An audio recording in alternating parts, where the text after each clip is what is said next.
Hey guys, recent గా ఒక వీడియోలో మనం ఎంసీయూలో సీక్రెట్ వార్స్ ని సెటప్ చేయబోయే 4 సినిమాల గురించి మాట్లాడుకున్నాం. అవే స్పైడర్ మ్యాన్ 4, షాంచి 2, డాక్టర్ స్ట్రేంజ్ 3 ఇంకా డెడ్ పూల్ 3. ఈ సినిమాలన్నీ కూడా ఎంసీయూలో సీక్రెట్ వార్ స్టోరీ లైన్ కి పిల్లర్స్ లాగా మారబోతున్నాయి. ఆల్రెడీ ఇప్పటికే లోకి సిరీస్ తో పునాది పడిపోయింది. ఇంకా ఈ 4 సినిమాలు రిలీజ్ అయితే ఎంసీయూలో సీక్రెట్ వార్స్ కాన్సెప్ట్ ఏ విధంగా ఉండబోతుందో మనకి ఫుల్ గా ఐడియా అయితే వస్తుంది. అయితే అసలు ఏ విధంగా ఈ 4 సినిమాలని వాడి సీక్రెట్ వార్స్ ని సెటప్ చేస్తారు? సో దీని గురించే మనం ఈ వీడియోలో మాట్లాడుకోబోతున్నాం. నేనైతే ఈ వీడియోలో డెడ్ పూల్ 3 ని స్కిప్ చేయబోతున్నాను గైస్. ఎందుకంటే డెడ్ పూల్ 3 ఎలానో నెక్స్ట్ ఇయరే వచ్చేస్తుంది. అంతేకాకుండా దాంట్లో మనకి తెలియని ఎన్నో సర్ప్రైజెస్ కూడా ఉండబోతున్నాయి. ఈవెన్ మార్వెల్ కూడా ఈ సినిమాని ఇన్ఫినిటీ వార్ లెవెల్లో హైప్ చేస్తుంది. సో ఇప్పుడు మనం ఆ సినిమా గురించి మాట్లాడుకుంటే కొంచెం స్పాయిలర్ గా ఉంటుంది కాబట్టి నేనైతే ఈ మూవీని అవాయిడ్ చేస్తున్నాను. అందుకే ఈ మూవీ కాకుండా మిగిలిన 3 మూవీస్ అయిన స్పైడర్ మ్యాన్ 4, డాక్టర్ స్ట్రేంజ్ 3 ఇంకా షాంచి 2 మూవీస్ గురించి బ్రీఫ్ గా మాట్లాడుకుందాం. మార్వెల్ అయితే ఈ 3 సినిమాల్లో దేన్ని కూడా అఫీషియల్ గా అయితే అనౌన్స్ చేయలేదు. కానీ రిపోర్ట్స్ బట్టి నేను ఇదంతా మీకు చెప్తున్నాను. సో ఈ వీడియోలో ఫస్ట్ మూవీ వచ్చేసి స్పైడర్ మ్యాన్ 4. ఈ సినిమా స్టోరీ అనేది Spider Man No Way Home కి కంటిన్యూటీగా ఉండబోతుంది. సాధారణంగా స్పైడర్ మ్యాన్ ఆరిజిన్ అంటే మన అమేజింగ్ స్పైడర్ మ్యాన్ 1 మూవీలా ఒక మూవీని తీస్తారు. కానీ ఎంసీయూలో ఉన్న మన టామ్ హాలండ్ స్పైడర్ మ్యాన్ యొక్క ఆరిజిన్ అనేది సివిల్ వార్ తో స్టార్ట్ అయ్యింది అండ్ అలానే నో వే హోమ్ తో ఎండ్ అయ్యింది. అంటే అతను ఇప్పుడే అసలు సిసలైన స్పైడర్ మ్యాన్ గా మారాడు అని చెప్పొచ్చు. అందుకే నేను చాలా సార్లు అంటూ ఉంటాను, మల్టీవర్స్ లో ఎంతమంది స్పైడర్ మ్యాన్స్ ఉన్నా సరే మన టామ్ హాలండ్ స్పైడర్ మ్యాన్ కొంచెం స్పెషల్ అని. ఇంకా ఈ స్పైడర్ మ్యాన్ 4 మూవీ గురించి మాట్లాడుకోవాలి అంటే మొన్నటి వరకు ఏమో ఈ స్టోరీ అంత గ్రౌండెడ్ స్టోరీ అని అన్నారు. ఇప్పుడేమో ఈ మూవీతో సోనీవర్స్ ఇంకా ఎంసీయూ మెర్జ్ అవుతాయి అని అంటున్నారు. ఇప్పుడు సోనీ వాళ్ళు వాళ్ళ క్యారెక్టర్స్ తో ఒక సినిమాటిక్ యూనివర్స్ ని ప్లాన్ చేస్తున్నారు కదా.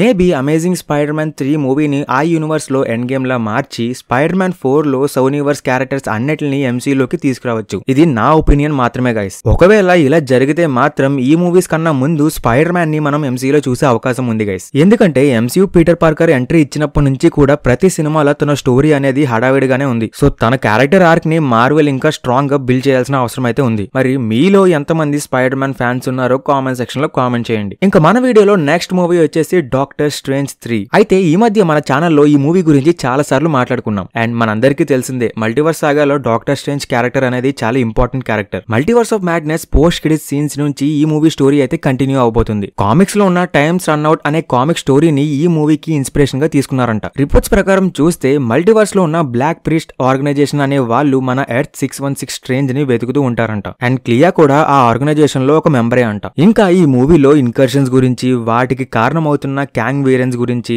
అండ్ అలానే మల్టీవర్స్ కి డాక్టర్ స్ట్రేంజ్ వల్ల ఉన్న ప్రమాదం గురించి ఉండబోతుందంట. కామిక్స్ లో అయితే డాక్టర్ స్ట్రేంజ్ ఈ బ్లాక్ ప్రీస్ట్ ఆర్గనైజేషన్ తో జాయిన్ అయ్యి వాళ్ళకి లీడర్ లా అవుతాడు అండ్ ఇది సీక్రెట్ వార్స్ కి ఎలా కనెక్ట్ అవుతుంది అని చెప్పి ప్రత్యేకంగా చెప్పాల్సిన అవసరం లేదు. ఎందుకంటే సీక్రెట్ వార్స్ జరగడానికి కారణమే ఇన్కర్షన్స్ కాబట్టి. అండ్ క్యాంగ్ వేరియన్స్ ని ఈ మూవీ ద్వారా పూర్తిగా ఎక్స్పోజ్ చేసే అవకాశం అయితే ఉంది. అండ్ గైస్ ఈ వీడియోలో చివరిగా చెప్పుకోబోయేది షాంచి 2. మన మిషన్ క్యాంగ్ ఎపిసోడ్ 2 కూడా ఈ మూవీ గురించే ఉండబోతుంది. అయితే నేను ఇప్పుడు చెప్పబోయేది మన ఛానల్లో ఇప్పటి వరకు 100 సార్లు చెప్పుంటాను అండ్ మళ్ళీ చెప్తున్నాను. అదేంటి అంటే షాంచి 2 మూవీ టైటిల్ పేరు వచ్చేసి షాంచి ది వ్రీకేజ్ ఆఫ్ టైం. అండ్ దీన్ని బట్టి చూసుకుంటే ఈ మూవీలో షాంచి ఎంతో దారుణమైన పరిస్థితుల్లో ఉన్న టైం తో డీల్ చేస్తున్నట్టు అర్థమవుతుంది. అండ్ ఈవెన్ ఈ మూవీలో షాంచి దగ్గర ఉన్న 10 రింగ్స్ అనేవి ఒక క్యాంగ్ వేరియంట్ అని చెప్పి రివీల్ చేస్తారంట. అండ్ నేనైతే ఈ 10 రింగ్స్ అనేవి మన ఎర్త్ 616 కి సంబంధించిన క్యాంగ్ వేరియంట్ వే అని చెప్పి అనుకుంటున్నాను. అండ్ మీరేమనుకుంటున్నారో కామెంట్ సెక్షన్ లో కామెంట్ చేయండి. అండ్ ఫైనల్ గా ఈ మూవీ ద్వారానే సీక్రెట్ వార్స్ కు క్యాంగ్ ను ఒక అల్టిమేట్ విలన్ గా చూపిస్తారేమో అని అనుకుంటున్నాను. ఇది జస్ట్ నా పర్సనల్ ఒపీనియన్ మాత్రమే గైస్. ఇదంతా అఫీషియల్ గా అయితే ఏమీ కన్ఫర్మ్ అవ్వలేదు. సో గైస్ ఈ 3 సినిమాల గురించి నేనైతే కొంచెం బ్రీఫ్ గానే ఎక్స్ప్లెయిన్ చేశానని అనుకుంటున్నాను. అండ్ ఇది ఎంతవరకు నిజం అనేది నాకు కూడా తెలియదు. అండ్ మార్వెల్ ఎప్పుడు కూడా మనకి ఎండ్ గేమ్ కి మించిన ఎక్స్పీరియన్స్ ని ఇవ్వాలని కోరుకుంటుంది. సో మార్వెల్ ని ఎవరైనా ట్రోల్ చేస్తూ కనబడితే వాళ్ళని అసలు కేర్ చేయకండి. అండ్ ఈ మధ్యన మార్వెల్ మీద వీడియోస్ చేసే వాళ్ళకి కూడా అంతగా ఏమీ రీచ్ రావడం లేదు. కానీ నేను